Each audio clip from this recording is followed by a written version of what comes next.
Michael Jackson, the name itself, it's an institution, right? For decades, he was, without a doubt, one of the most famous people on the entire planet. But what really made him the king of pop? Today, we're going to try to deconstruct it all: the unbelievable talent, the fame that was on a whole other level, and the very complex legacy of a true global icon. So, let's dive in.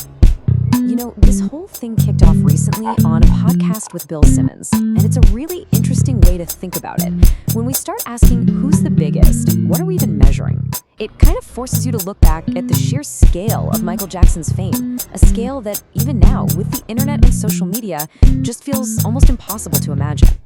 And look, this greatest of all time debate, it's not new. For as long as I can remember, it's really circled around these three names. You've got the Beatles, the best-selling artists, you've got Elvis, the king of rock and roll, and then there's Michael Jackson, who is widely seen as the single most successful entertainer ever. And that word entertainer, that's the key right there. So what put him in that unique spot? To really get a handle on Jackson, you have to start with the art.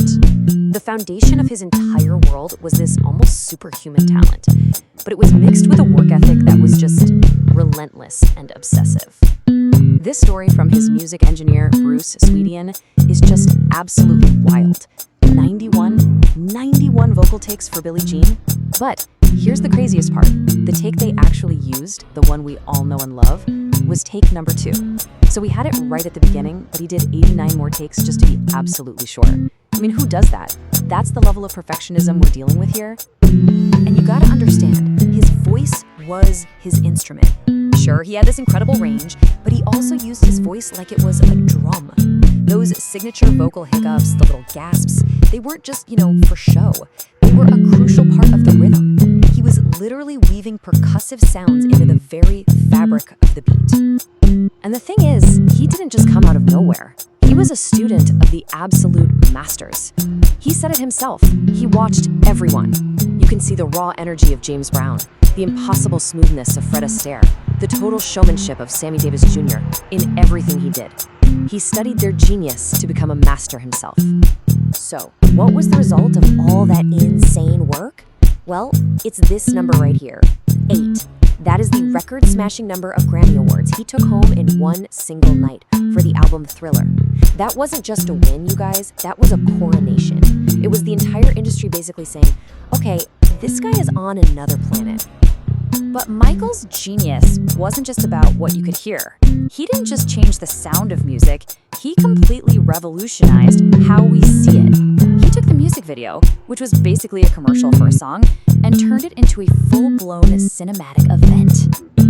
This might sound crazy today, but back in the early 80s, MTV was mostly a rock station. There was a very real, though often unspoken, color barrier. The story goes that the channel just wasn't playing videos by black artists. Well, Michael Jackson was about to blow that door right off its hinges. Just look at this timeline. This wasn't a slow burn. This was a lightning strike. March 83, Billie Jean drops. 2 months later, Beat It arrives. And then, by the end of the year, he unleashes Thriller, a 14-minute epic that changed everything. It wasn't a video anymore. It was a short film.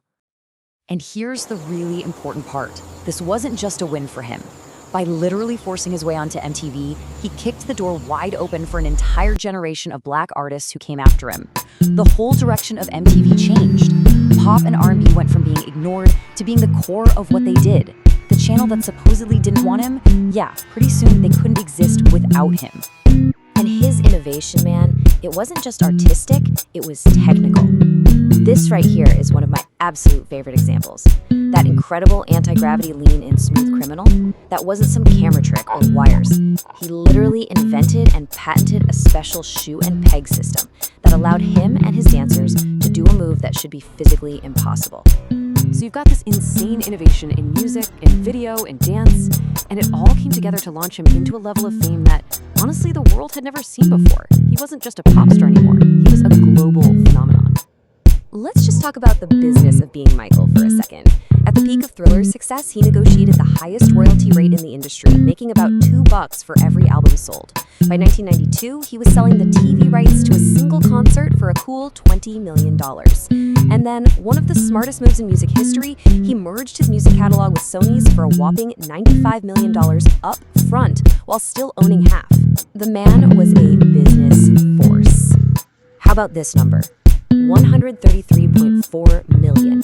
That's how many people watched his Super Bowl halftime show in 1993. Now think about that.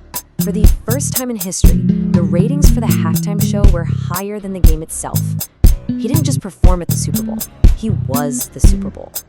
And, with that kind of global stage, he really put his energy into humanitarian work. He co-wrote We Are the World, which raised $63 million for famine relief. His own Healed World Foundation and the money from his Dangerous World Tour funneled $100 million toward different charities. It was so extensive that he was literally recognized by Guinness World Records for it. This quote from the New York Times, and remember, this was back in 1984, it just nails it. In the world of pop music, there is Michael Jackson, and there is everybody else. Back then, that wasn't hype, that was just the reality. He was in a league of his own. But a level of fame like that, a fame that's almost impossible for us to wrap our heads around, it comes with a price, a really heavy one. And you can't really talk about his legacy without also looking at the controversies that would, come to define the rest of his life. So let's just walk through the timeline of the legal battles he faced, because they were a huge part of his later years. This is just laying out the major events as they're documented. In 1993, the first allegations came out, which led to a lawsuit that was settled out of court. Then in 2005, he went through a very public trial and was acquitted of all charges. After his death, FBI files were released that found no evidence of criminal conduct, and other lawsuits that were filed years later were eventually dismissed. And to understand his side of it, this is from a handwritten note of his that was published, and it was written years before the biggest legal cases even started.